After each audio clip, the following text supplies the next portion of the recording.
I want to first start off by thanking everybody for joining us today for the Service Line Inventories, where we were, where we are, and where we are going webinar. So just making sure you're at the right webinar, first and foremost. I also want to note that today's discussions are focused on Pennsylvania lead rule requirements. So if you're here from another state, you're welcome. We're glad you're here, but the focus is really on the Pennsylvania rule today. And we have our good friends from the Pennsylvania DEP joining us on the panel.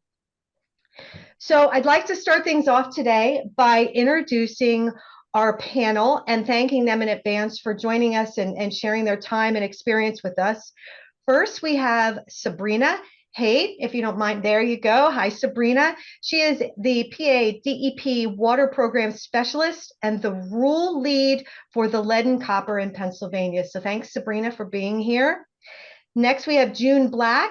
She is also a Pennsylvania DEP Water Program Specialist, and she is the lead and focus on the lead data management spreadsheets and dwellers. So June, thank you so much for joining us today. Next, we have Nevina Rocco. Hi, Nevina. Nevina is a research specialist at the Water Center at Penn University and is serving as one of the EPA's technical assistance providers in Region 3 of the United States. Thanks, Nevina, for being here. Next, we have Mr. Mike App. He is the Executive Vice President of Electro Scan, who is presenting today on the new Swordfish Technology. Glad you could join us, Mike. Next, we have Stacy Silva from our very own Entech. She is our Sustainability and Special Projects Manager, and for Entech, the lead on all things lead. So Stacy, thanks so much for being here and sharing your experiences. And for those who don't know me, my name is Tori Morgan. I am with Entech Engineering, and I am the Director of Funding, Regulatory Relations, and Compliance, and will be your moderator today. So with all that being said, I can't believe I said that all in less than 5 minutes. So great, we're off to a good start. So panelists, are you ready? We're going to get things rolling. We have some amazing questions. These are probably the most commonly asked questions we've seen out there as we've worked into the lead service line or the service line inventory requirements. So we're going to start things off, and I'll probably direct these questions at certain individuals, but please feel free as a panel, if you have comments or thoughts, just jump right in and share your thoughts. And remember, audience, if you have questions, put them in the Q&A as you're thinking of them. We'll hit all of those. So I'm going to start first with Stacy and Nevina. Can you two please, for me, describe your approach and first steps to the initial service line inventory? Sure. I'll go first. So at Entech, the way that we approached it was in a phased manner. So for us, we thought it was beneficial to first look at all of a water system's historical documents. And that way we would be able to eliminate any further unknowns that we can address through those historical documents. So that can be things like ordinances, any kind of projects that that water system had conducted that did water line replacements, things like of that nature. So that way we can address the material identification through those means and then find out and whittle down to what unknowns we really still have. And then in a phase 2, we can look at other approaches for furthering that material identification through other means like potholing if necessary, statistical modeling, water sampling, and now also with Swordfish, the newly PA DEP approved method. So that's kind of how we approached it. Great, thanks, Stacy. So in other words, though, there is no specific set approach to kind of tackling your service line inventory. It depends on your community. It depends on what you know and what you don't know on how you might want to approach the whole requirement, correct? Correct. All right, Nevina, did you have anything you wanted to add to that? Yeah, I think like Stacy said, our approach as technical assistance providers is advising communities to look at any existing records they have. PA DEP has this really great resource, the Historical Records Review Checklist. Definitely recommend reviewing that if you're working on your inventory and starting off. But there's different things, as Stacy has mentioned, that you can go through to try to figure out what that service line material is.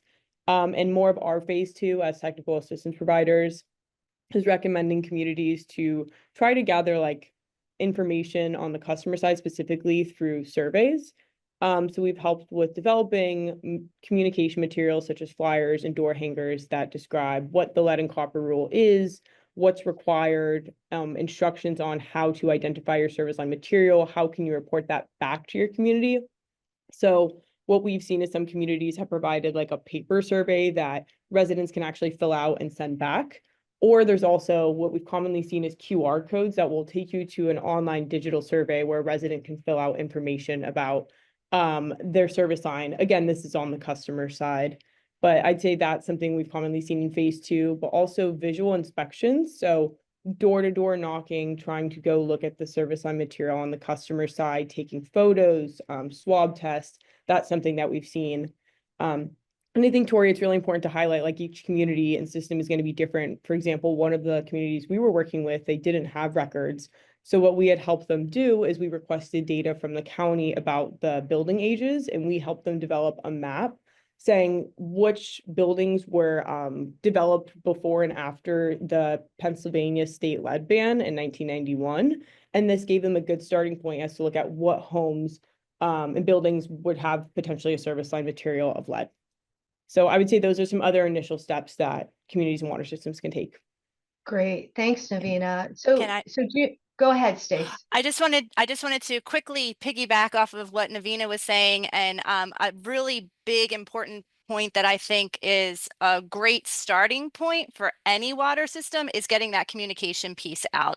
Uh, until you have that out, your community is not going to know what any of the other follow-up notifications, or if you're trying to engage them with doing customer surveys, it's really important and helpful to get that information out to them from the onset so that they're educated and understand what that effort is. So I just wanted to touch on that. That was a great point, Nevina.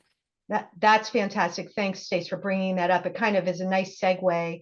I did want to get some follow-up from Sabrina and June as well, but Nevina, just for the audience, not to go into too much detail, but your services as technical assistants with EPA, is there a cost to your services, or is that something that can be helpful to utilities and communities out there, no matter what your situation is? Yeah, I'm really glad you asked that question, Tori. No, our services are completely free. There is no cost. If you're interested in getting connected with us to learning how we can assist you, whether that's with lead service line inventory or just in other challenges you're facing, please feel free to email me and we can connect.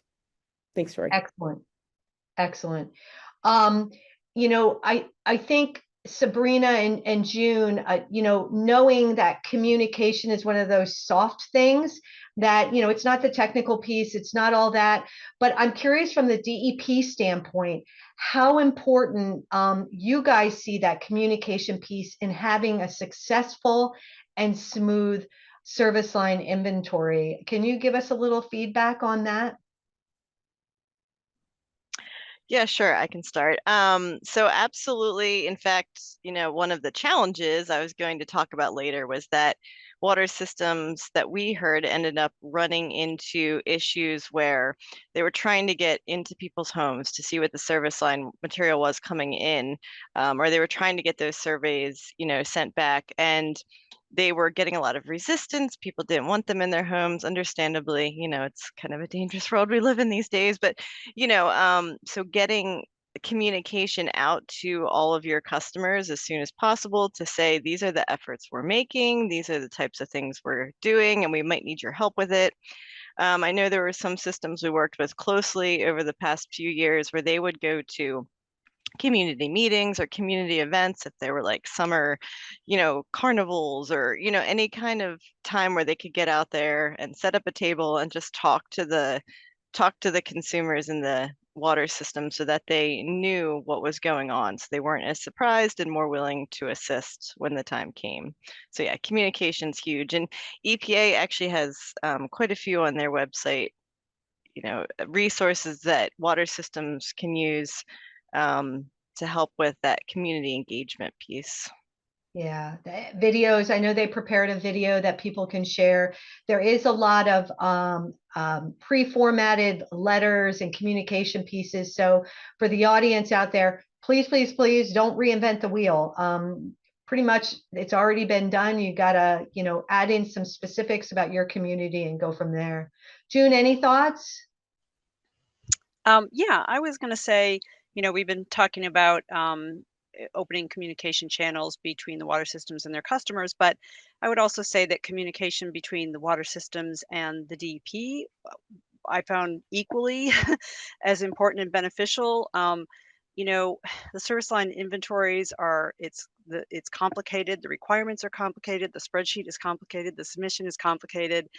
And those systems that reached out to us and interacted with us, I think, had an easier time of it than those that were just trying to figure out how to do it, on their own. And we have a whole staff of people who, worked on this almost full time for a couple of months, right around the deadline, just responding to phone calls and emails and inquiries and stuff and trying to help people,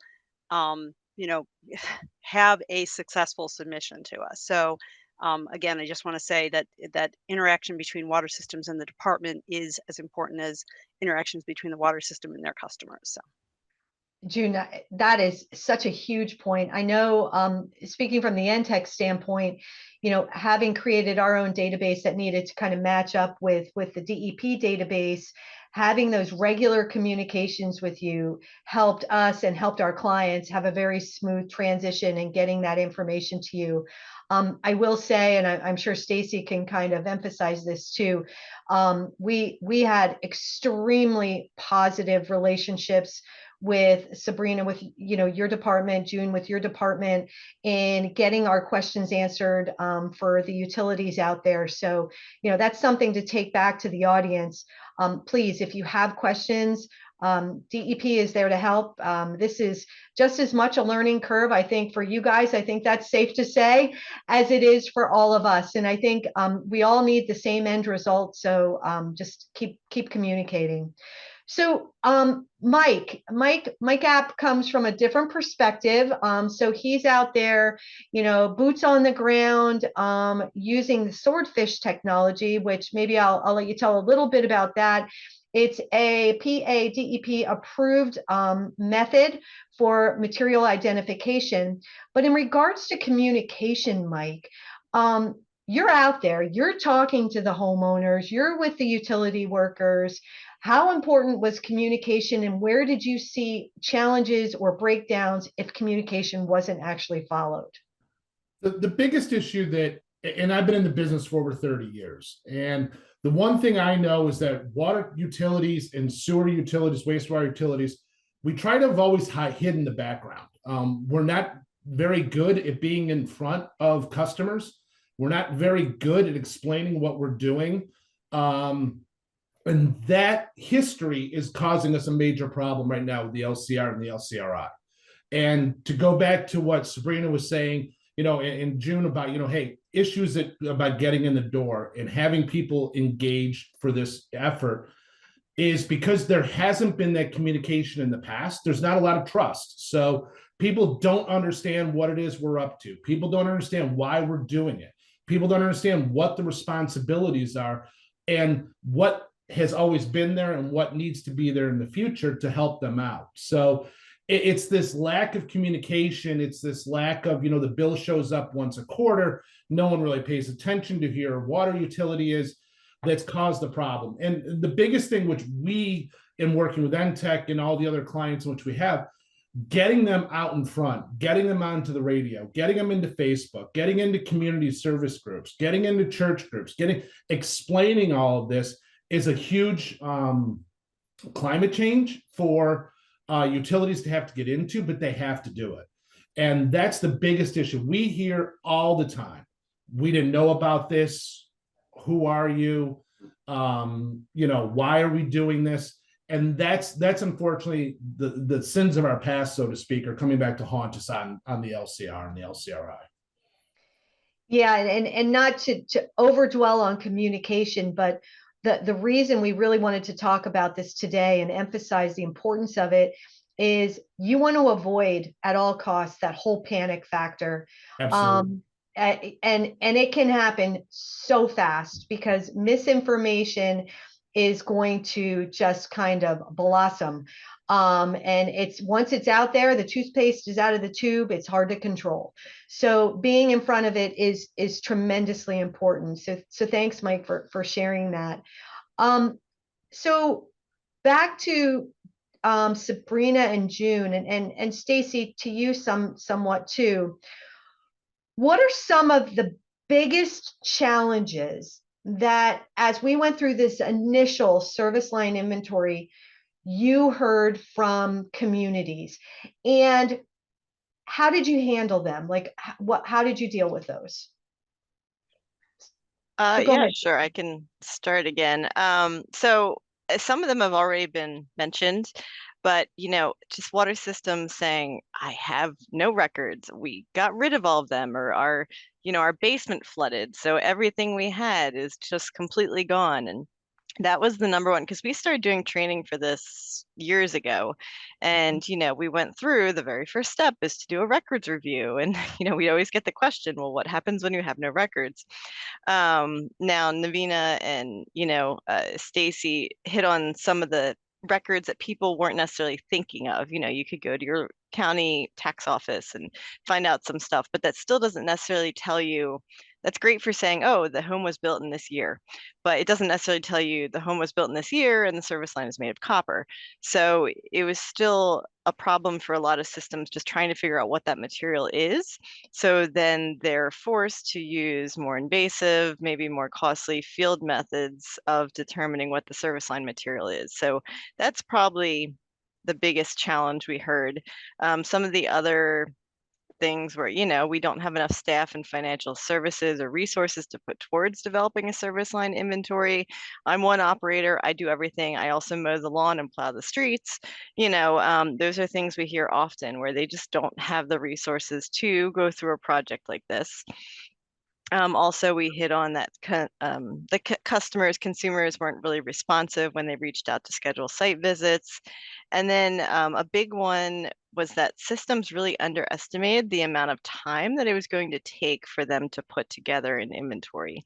And we know, we're not even saying, that you have to have everything figured out. We know that people are going to have unknown lines, but even just to get everything kind of cataloged and organized and into a form, all of that took a lot more time than I think the majority of our water systems were really expecting. There were some obviously that started years in advance, but for our medium to smaller size systems especially, I think they underestimated perhaps the amount of time it was going to take. Yeah, that's a good point. We found with some of our clients that we had worked with, were extremely overwhelmed. Like they're like, oh my God, we have nothing, we have no records, we have nothing, kind of biting off little pieces, and then it all comes together. In 9 chances out of 10, they have way more information than they think they have. And that's what we always tell them, just kind of slow down, step back, let's talk through it. And those are the types of things that, certainly you as the department and other people who have been experienced in going through these inventories can help people who are just starting out kind of accomplish. So it does take a village, honestly. June, did you have anything from probably, I would say, from the data management side of it? You got the end of it all. So I'm sure when it came to those final weeks when everybody's frantically uploading their information, I can't even imagine your phone. How did you handle that? Well, there were some long hours involved, but I would say one of the challenges was with water systems. Mostly, I'm talking about smaller water systems that would call us and just say, "Well, I know we don't have any lead," and I would say to them, "How do you know?" And what I was trying to get at was, what documentation do you have that you can actually enter into your inventory to show that you don't have lead? And they would just say, well, I just know we don't, because that's what the person who came before me told me, or in all the years I've been working here, I've never seen it.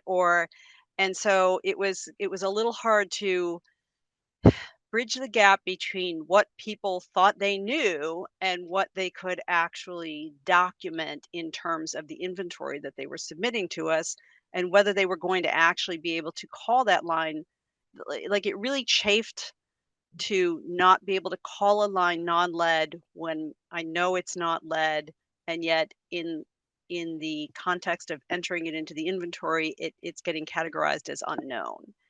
So that was pretty difficult, and really particularly for those the smaller systems, that just had like one guy who had been there forever and just was very familiar with the system, but maybe didn't have good records, or you know what I mean. So Yeah. Stacy, in working with the amount of different people that you've worked with and the different types and sizes of systems, what were some of the challenges and kind of lessons learned that you can share with the audience on what you've seen out there? Well, I think you touched on most of the ones that I was going to say, that when we would first start talking with some of our clients, they would just be so overwhelmed, like, oh, well, I have no idea. I don't have any records. And then through the conversations, just even simple things like what Nevina had touched on with the 1991 PA lead ban. If you can correlate that with the year built for your service line, that can knock out a lot of service lines in your water system. And if you can couple that with ordinances that predate that's an even added bonus. We've had a couple that were able to do that they had really older ordinances that had banned lead even from like the 1950s. So simple things like that you might not be first aware of, really just kind of digging through, and simple things like that really can add up. And like Tori was saying, just taking little bite-sized nuggets out, really just chipping away at it, and then dwindling it down, that huge pool of unknowns, to smaller workable sizes, is really helpful, I think. Excellent. Thanks, Stace.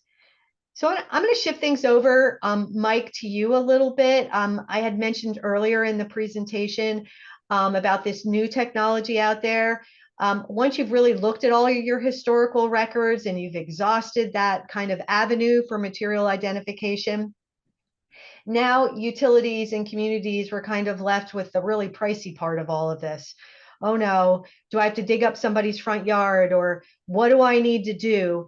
Kind of midstream in this whole process, I know Electro Scan came out with the Swordfish technology. So maybe briefly, understanding we have quite a few questions to get through here today, maybe you could tell a little bit about the Swordfish technology and how it works, and share with the audience.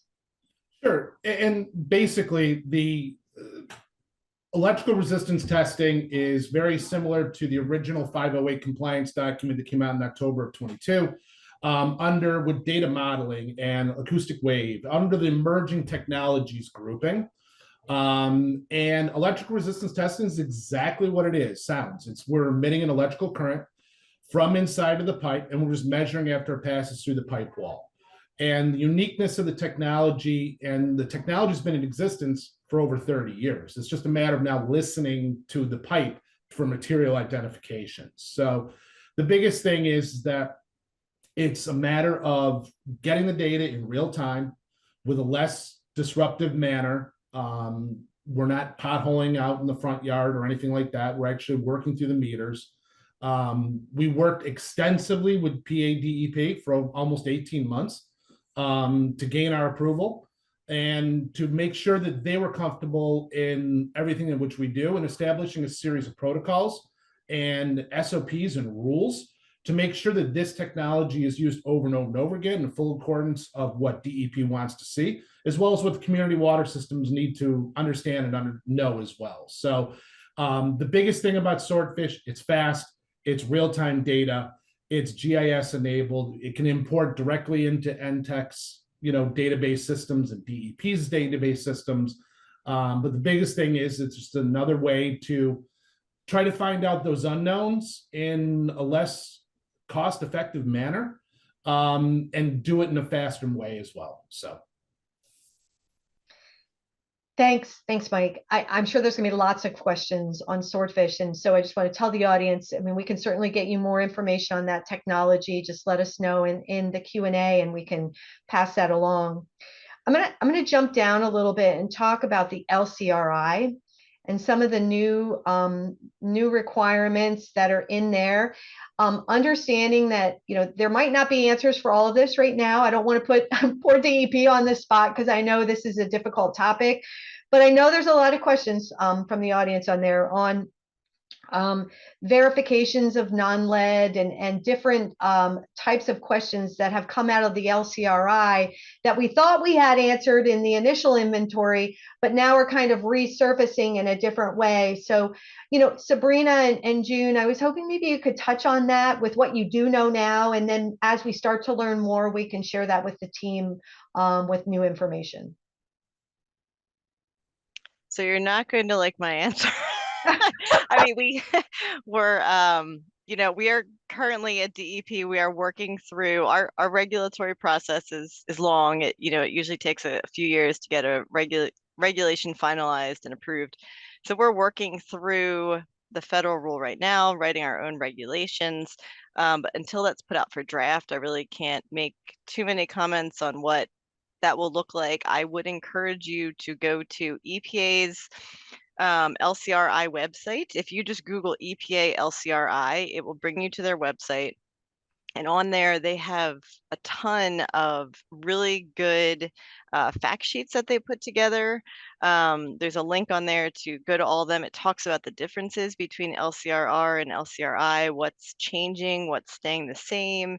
There's a specific fact sheet just on the verifications that you were talking about. So until we have at least a draft regulation, I really can't talk about any specifics other than please look at and digest the federal LCRI. We have to be at least as stringent as that regulation. So whatever you see in there, our regulation is at least going to have, that amount. Besides that, I really can't say much. I will just say, just because I saw it in the Q&A and I did answer it, but just in case anybody else is curious, this year is a lead and copper monitoring year. So if you're a water system in Pennsylvania, you're probably like, I have to do all my monitoring this year. Is anything different? No, nothing is different between now and the LCRI compliance date, which is November 1st, 2027.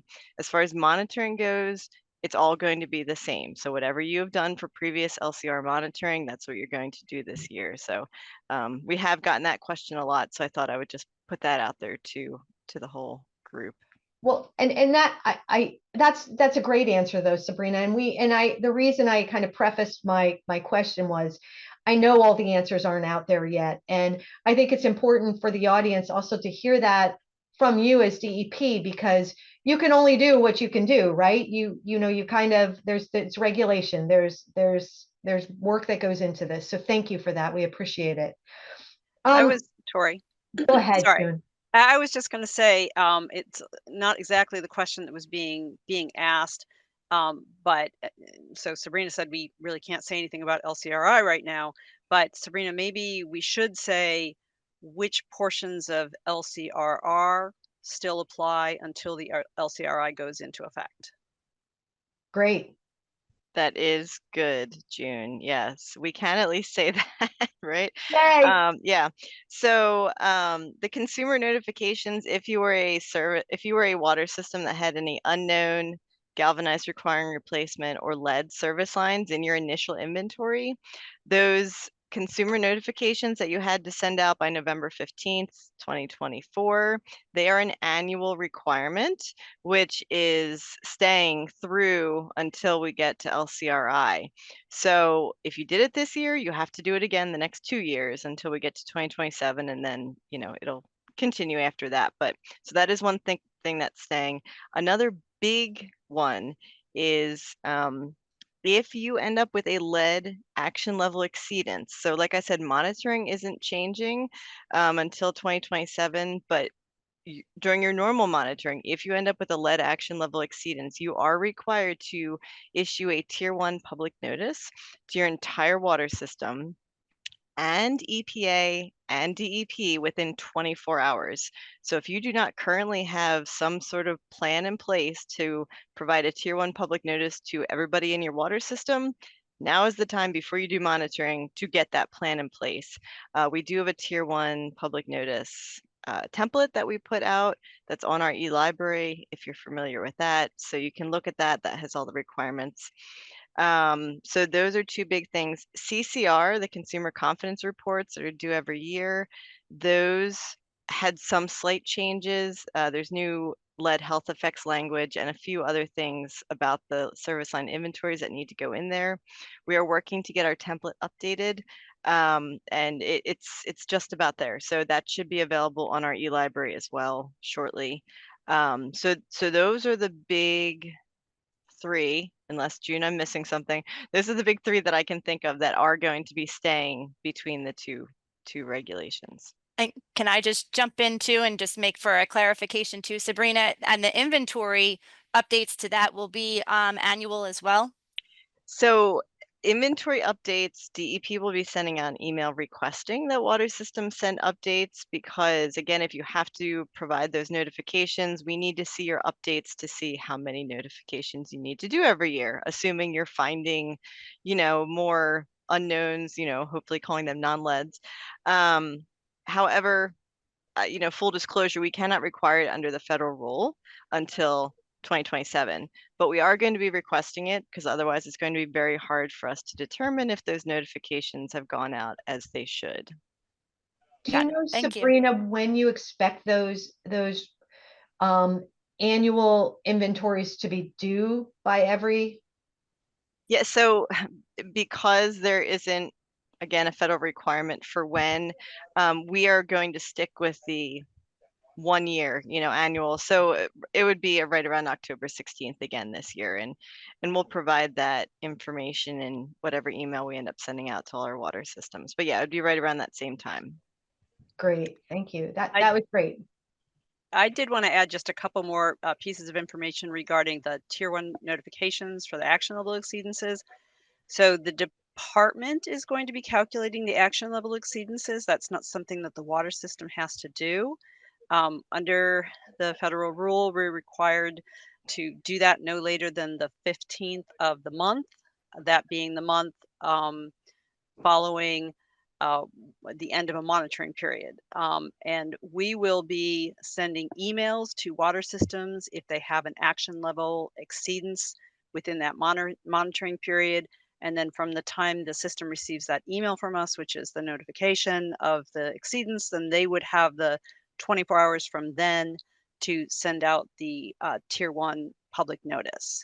So we are anticipating sending those emails out on, hang on, let me make sure I get my math right, January 15th for the between October and December of 2024. And then we'll do it again July 15th for anybody who is on biannual monitoring for the January to June period. We'll do it again on October 15th for anybody who's on annual monitoring from June 1st to September 30th, which that'll be the big one since it's a lead and copper year. And then we'll do it again next January 15th for anybody who's on biannual monitoring for the June 30th to December 31st period. But I would encourage water systems to make sure that their email contact information in our system is correct, and also that they don't send emails from us to their spam. So, and a way Great. to know if it's correct is, have you received emails from us in the last 2 years? Because we've sent at least 5 or 6 emails just about inventory. So if you haven't received any, reach out to your sanitarians that they can update that for you. Great. Thank you, June and Sabrina. And I think, kind of shooting things over to Nevina again, I think with all of the requirements for notifications and templates and this and that, knowing that EPA has templates out there, but sometimes getting the information out there is a task to your users. Nevina, that's something that your department can also give some assistance on if need be. Yeah, so we've been assisting with like developing communication materials, such as flyers and door hangers. And one of the techniques that we saw, sorry, I'm dealing with a little bit of cold. One of the techniques that we saw that was really successful was one of our communities partnered with a community-based organization, an after-school youth program, and they helped design and deliver these communication materials and also do visual inspections. And we saw that that was extremely successful in connecting with the residents and gathering information. They were able to collect information from 250 homes, and there's 350 customers in general. And they're also able to use their Spanish speaking skills at about 1/3 of the homes in the Hispanic community. So in terms of communication and whatnot, we saw that community-based organizations and trying to partner with them was really successful. So sorry, Tori, if that was a tangent on the side of your No, question. that's actually fantastic and good to know. I wanted our audience to know that there's resources out there to help them with these types of things if it is a struggle. Because like you had said early on, Sabrina, you're dealing with a lot of small systems. You might have one individual who wears all the hats, and any support they can get is very, very important.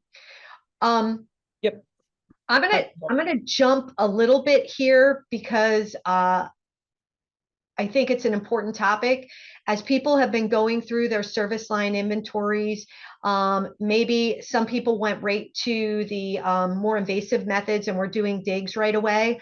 I know this is something, Stace, maybe you could kind of start it out. We found that there were a lot of individuals who didn't know or didn't draw focus to, if you, during your inventory, if you found a lead line and you replaced it, the risk mitigation measures apply now. And I was shocked at the amount, like when we started mentioning that to some of our clients and people, they're like, I have no idea what you're talking about. Like, what are you talking about? So I thought maybe Stace, you and the team could maybe kind of really quickly touch on that, because it is related to the inventory. I think people are trying to do the right thing when they do find lead, but there are some reporting requirements, and I want people to be aware of them. Mm-hmm. Yeah, definitely. That's a great point. And I'm sure Sabrina and June can piggyback off of the highlights that I'll provide, but there are mitigation measures that water systems are supposed to be following. Primarily, if they do encounter a lead line and they do replace it, they do need to alert the homeowners as step number one, and then also provide filter pitchers, and then also provide follow-up water sampling options to that homeowner. So those are just some things. And then there's also, I'm pretty sure there's a form that they need to fill out and then submit to DEP as well. And that's, I think, also all available on the PA DEP website. So all of those forms and more details about the highlights that I just provided. Is there anything else that I've missed, Sabrina? No, like you said, that was a good highlight. But like you mentioned, our website, which I haven't mentioned it yet, I mentioned EPA's, but our website also has a ton of information on all of the initial inventory requirements, including risk mitigation measures. So if you, again, just use your favorite search engine to type DEP LCRR, it'll take you straight to our website. And on there, you'll have to scroll down a little bit, but there's a risk mitigations measures section. And on there, there's a webinar that I had done for the regulated public that kind of walks through all of the steps of what the risk mitigation measures are, all the different forms that are available. We have a fact sheet available on eLibrary that, again, clearly spells everything out. We have consumer notification templates that are available for that. So all of that is available on our website. And there's also numerous other documents on there and helpful tutorials and things like that. So yeah, I'd encourage you to check out our website. I would definitely highly suggest that as well. I went back to your website many, many times. There are great resources there. Nevina pointed out the historical records list that PA DEP provides as different examples to start out with. There's FAQs, which you have been highlighting and updating as we moved through this process. Lots of how-to guides of how to submit the inventory. So really great information there, and I would highly recommend everyone check it out. I think Nevina is providing that in the chat or in the Q&A as well, in the chat. Mike, I know those risk mitigation measures and different things that we talked about today, you already have them included in your processes that you do with Swordfish. And I think that's important to also mention to everybody. You know, when you are getting to that second level of trying to identify your service line materials, make sure you have a reputable company, somebody like Electro Scan and Swordfish Technology, or somebody who's potholing, understanding what those requirements are. Because the last thing you want to do is now find out all this stuff after the fact, and there's been no reporting and no records. So, you know, having that good relationship with your contractors who are helping you out with this process is key. Mike, did you have anything you wanted to add to that? No, that's very true. And the problem is that some of the contractors don't understand all the new rules. And, you know, with the LCRI, the change of the term of a disturbance has changed. But the biggest thing is about being up in front. And Pennsylvania has been a leader in this with DEP in the mitigation methodologies, because some states have not yet. So the biggest thing is you have to be up to speed on what the notifications are. You have to have those SOPs and policies already in place. You have to have your water utility fully educated in what those are going to be and what the calls are going to be when they come in. Because it's the person at the desk who's going to end up with all these phone calls going, well, I don't understand this, or what happened here and how did it all go down. The other thing is, you know, and Nevina touched on this, is that you have to be speaking in the language of what your ratepayers are. So unfortunately, you know, I live up here in upstate New York. Most of our websites are all in English, but we have sizable Hispanic populations, Far East Asian populations. You have to communicate in the language of which your ratepayers have, and you have to get to those community groups to help you make those communications as it goes down the line, because you have to build that trust. But the other thing is that everything in which we have done, which we do currently, is in full accordance with DEP, all the mitigation methodologies. And again, you as a utility, it comes down to you. You have to know what the rules are, and you have to make sure your contractors are following up on it, so you're not getting caught on the backside of not understanding what you did. Or if you change methodologies, you have a reason to explain why you did something in this neighborhood today, but you didn't do in that neighborhood last week. Because that's the other problem with the LCRI, perception and reality. This means a lot here. You have to play it above board, and you got to play it even the whole way, because you don't want, it's going to be too easy, as you said. Once that toothpaste is out of the tube, you can't put it back in. So. Thanks, Mike. I can't believe it, but we're already at our panel time, but I'm going to finish it off with one last question for the group before we jump into the Q&A. And it's kind of a broad question. I think Stacy, Sabrina, Nevina, Mike, June, you guys are all going to have a little bit input to this. So the initial inventory, okay, that piece is done. Water under the bridge. We all know, I think it's pretty clear, it's not over. We have to continue on with these requirements. You can't stop now. What are the next steps for 2025? What do utilities need to have on their calendar for 2025 to stay in compliance and to stay on track? What would be your advice? And I'd like to just kind of run through the whole group. So, you know, Sabrina, why don't I start with you? You can just give us your advice first, and then we'll kind of go through everybody and see what they have to say. Sure. Yeah. I mean, I would say, obviously, all the regulatory things I mentioned before that are still in place, you need to comply with those. But as far as the inventory goes, don't just say, phew, I've got a 3-year break now, right? Remember how much of a task this was to get to the point of the initial inventory. We have some systems that have no unknowns, but the majority of our systems in Pennsylvania still have unknown lines. So spend the next 3 years, maybe it'll give you a little bit of breathing room to really get this done, but try to get those unknowns determined over the next 3 years, following the same methods and, protocols we've been talking about for the last 3 years. Because once LCRI goes into effect, I mean, one thing I can say is, that starts the deadline for replacing any lead and GRR service lines you have. So you want to have a complete inventory with the least amount of unknowns possible come 2027, so that then you can focus your efforts on how do I get these service lines replaced that I need to. So that's my advice. Awesome. Awesome. Mike, what's yours? The basic thing, like Sabrina said, you got to keep working now. It's you got to keep going. You started it, you understand it. 20% of the utilities nationwide did not submit inventories. You got to get going. I mean, this is real, and that's the biggest thing we all saw. It's many small utilities were waiting until April, May, June, July, August this year, hoping this thing was going to disappear, and it didn't. So you got to keep going, and you got to keep pushing till 27. Great. Thank you. Nevina. Yeah, I would say in addition to what has already been said, I mean, try to tap into opportunities for collaboration. So as I mentioned, that one example of the community who worked with an after-school youth program, they were really successful. One of our partners was able to help Lancaster County in Pennsylvania get connected with AmeriCorps, and they were really successful in helping them with their inventory.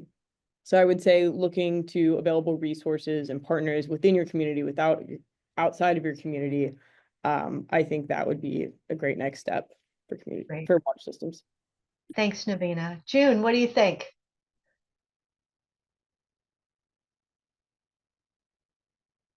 You're muted, June. All right, I'll let June unmute, and then Stace, what do you think? I got it. Sorry. Oh, you got it.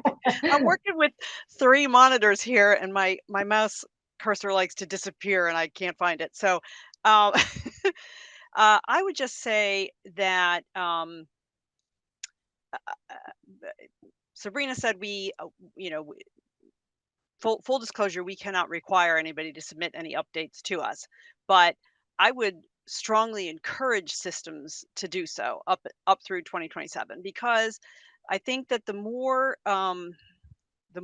as Sabrina said, the more lines that you can take off the unknown list before the LCRI goes into effect, the better shape you're going to be in when that goes into effect. So I think that there are not just reasons for us, the DEP, to want to have your updated inventory, which is so that, as Sabrina said, we can match your notifications you send out, but there are reasons for the water systems also to continue to churn along and to submit it to us. But what I would say is my personal hope is that when we start getting close to that next, I can't call it a deadline, but requested deadline of when the next set of the next update would come in, meaning this October of 2025. Maybe everybody won't wait until October 14th to start doing that, because we definitely had some issues. The server was really slow because everybody was on at the same time, and like tons of people were sending us data they wanted us to import, and there were only like 3 of us here who can do that, and we were working very long hours to try to get that done as quickly as we could, but we still couldn't turn it around as quickly as we wanted to, and it caused a lot of anxiety and confusion for us and the water systems this past October. So maybe a gentler approach to that deadline next year. Awesome. Stace, a short one from you, and then we'll jump to questions. Yeah, I would just echo what everybody said here. Keep working on your unknowns. Mostly, I'm going to just take it a different turn. If you have remaining unknowns and then you stumble upon some lead that you might not be aware of, that that would be a good reason to keep moving forward and identify any of those lead or galvanized requiring replacement, and then start looking for funding. There's funding opportunities out there now, and it's a good spot to be in and start looking at those and start applying for those if you do encounter unfortunate lead lines or galvanized requiring replacement. So that's another reason to keep identifying those unknowns and moving forward now. Thanks, Stace. So we're going to jump right into some of our Q&A, and I got to thank the panel because you guys are quick. A lot of the questions are being answered live, so I'm going to jump to some of the questions that haven't been answered live, and we're going to provide this information to everybody after the fact as well. This is from Ed Boscola. I know that replacing the entire service line public and private side is recommended if there is lead and or galvanized requiring replacement. But what is the current regulation on who is financially and practically responsible to replace the private side of the service line? I guess that falls to me. So it's a little complicated because there really isn't a current regulation that dictates exactly who needs to get these done. The LCRR tried, but then LCRI kind of took out all mention of who has to pay for what. Just this is what happens when it has to happen. So I don't have a super clear answer on that. Currently, I would encourage, the one thing I will say is you cannot remove a lead or GRR service line from your inventory until it is replaced. So keep that in mind, that it will forever be in your inventory as lead or GRR, even if you just replace your half. If you can get federal funding, there is a huge amount of money out there right now. I really encourage everybody to go check out our Penvest website. They're the ones who dole out the funding for replacements. Replacement projects are being constantly funded. There's a lot of money. So the better thing to do would be get some of that money and just do the whole replacement, because otherwise later on down the road, you still might have to go back and replace the other half when it's approaching the deadline and you can't, work with the customer to get that done. So I would really encourage that. Hopefully that answered it. Yeah, and I think, Ed, we can also help provide some additional information we did not even touch on today because there's so many topics we wanted to go over. Funding was not one of our topics that I had on our list, but we have a lot of information that we can provide, and we can certainly send that information out as well when we send the recording out. So feel free to touch base with us and we can get you some more information on that. We have another question. Oh, this is long. From Joe Hastings. Over the years, we have dug and repaired numerous curb boxes, stops, and corps. We have dates that this work was completed, but did not document the service line material because it was the standard copper material that was and is used throughout the system. If we did run into a material other than copper, it was documented. 2 galvanized services were found from the curb stop toward the house in the last 36 years. Can we report the addresses and dates that were excavated, the services that we did not document a material as non-lead on the inventory sheet? So if you have a standard operating procedure that says you only use copper in your system, that's something EPA considered a record, a historic record. So it kind of sounds like you only documented it when it was something different because your standard operating procedure is to always install copper.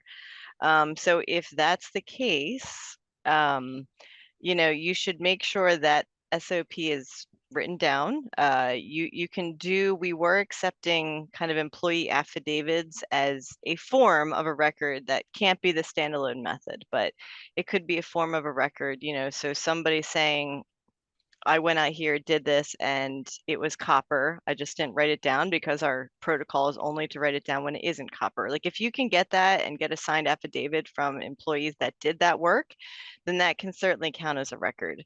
However, we didn't get into too many verification things, but it won't right now be able to go into our website as non-lead because you need something to prove that record. So if you did that verification sometime recently since 1991, you could always put it as a record and then use other to call it a high confidence record and just put that in the text. So between those two things, records review and other high confidence, you could call it non-lead. That being said, under LCRI, you are going to have to verify a portion of all of those types of service lines. So for now, yes, it could be called non-lead, but that will have to be verified at some point in the future. All right, thanks, Sabrina. So we had Stace, did you have anything you wanted to add to that one? I know we've had some situations, same. Yep, same thing. Okay, so the next question is from Jason Novak. If the line gets replaced, are these filters still required? Yeah, so again, I would encourage you to go onto our website and check out those risk mitigation measure documents and everything I pointed out before, because that really hits all of these points. But yes, they will be required when a line gets replaced, but not forever. They're required for the first 6 months. So you replace a line, a lead service line, you provide the pitcher filter, and then 6 months worth of refills, cartridges. And then after that, you're good. You don't need to keep refilling it at that point. Great, thanks, Sabrina. Ed is asking some amazing questions, which I know, Stace, you'll probably be able to answer this one too. Are there specific statistical or predictive modeling criteria approved by DEP for service line inventories? Yes, they would suggest, and I don't want to step on Sabrina or June's toes, so please feel free to jump in. But I have talked with both of them about statistical modeling, and they have referred me to the Michigan Eagle has a document out there that they used statistical modeling as part of the Flint, Michigan water crisis. So you can look into that. That is a model that they recommend using, and we can certainly provide links to that information. But as far as specifics, I don't believe that there are any other specific guidelines or guidance available at this time. And Sabrina and June, please correct me if I'm wrong. No, everything you said is correct, Stacy. The only thing I will add is there's a slight difference between modeling and statistical analysis. We have them grouped together in our spreadsheet, but if you're using statistical analysis, we recommend that for when you say, I have 100 homes in a neighborhood and I have a record that says each one of them is copper. Again, under our expectations, we wanted each of those records to be verified. What we said is you can use statistical analysis and just randomly choose 20 of those homes, 20%. I'm using 100 because it's easy math. So 20 homes, and verify that, yes, I dug it up. I did some sort of verification. It is in fact what I think it is, what my record says it is. And if all 20 of those match, then you're good to go. And the other 80 don't need to be touched. You can just say you use statistical analysis and you're good. Modeling, on the other hand, those are usually very in-depth computer models that are put together using a whole bunch of variables. There are several companies I know working in the state that are doing modeling. Those can be used on a more broad scale, but again, they can be used to verify records. They cannot, neither of these can be used as a standalone method. So, you can't just get with a modeling company, do a model of your whole system and say, oh, I'm good. I don't need anything else to go with that. Because EPA has even said, they've done a lot of research on models, and they've said modeling is really good to, or better to find lead, not quite as good to verify or find non-lead. And that's kind of what we're looking at here. So I just wanted to make those additional clarifications. Great, thanks, Sabrina. Mike, did you have anything with Swordfish that you wanted to add? I know we've talked about combining different things. We do a lot of work for the statistical modeling companies. We go out and do their physical verification. As Sabrina mentioned, there's 2 phases to this. There's the initial, and then there'll be the verification in the LCRI coming out later. But we do a lot of that physical. The model says this house should be A. We go out to verify, is it A or B, to enable the models to be retaught and to become far more accurate as they come over the time. Thanks, Mike. I Well, just wanted to, go ahead. sorry, Go I ahead, wanted to June. add I wanted to add just a little bit more about Sure. what we're calling statistical analysis versus the predictive modeling. So with the statistical analysis, what that is really keyed on, what we're really looking for is that you have identified a homogeneous area, you know, a neighborhood or a community where things were all installed around the same time by the same company, you know, something like that. And within the context of that homogeneous unit, then it's, you know, and again, you have records. You only have to do the 20% excavations or other kind of verification, and then the remaining 80% you could attribute to the statistical analysis, and you would enter them into our spreadsheet like that. The ones that you did the actual mechanical excavation on would go in that way. The ones that you are saying statistically would be non-lead based on those mechanical excavations would go in as statistical analysis. So they would go in two different ways within that neighborhood or that homogeneous area, depending upon whether that particular service line was one that you physically did a verification on or were assigning a statistical analysis to. Does that make sense? Mm-hmm. Okay. It does. June, thank you. And we are at 1 o'clock. I want to be very respectful of everybody's time. I know our panelists have a busy day, so I know quite a few of you have to drop for other requirements in your day. So I want to first thank all of our panelists for joining us. I have a whole page full of more questions that we could have gone over. I'm hoping when we send our survey out that all of our attendees would be interested in a part 2 webinar, because I think there's so much more to learn and share to make this process easier for everyone who's involved. So I hope you all enjoyed the presentation today. Like I said, we'll be sending out the recording. We're going to address all of the questions, get all those Q&As back to everybody. If you have any questions specific to Swordfish and what they do, Mike's information is going to be on there. We also have an informational video that we've prepared as we partner with Swordfish on a variety of projects, so we can share that. Nevina is there for your outreach support, all of those things. And of course, Sabrina and June, thank you and the department for being so forthcoming and helpful in understanding some of the challenges and hopes to help us get us all through this, because we all have the same goal.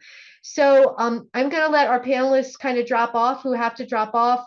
And I want to thank everybody again for joining us and wish all of you a fantastic day.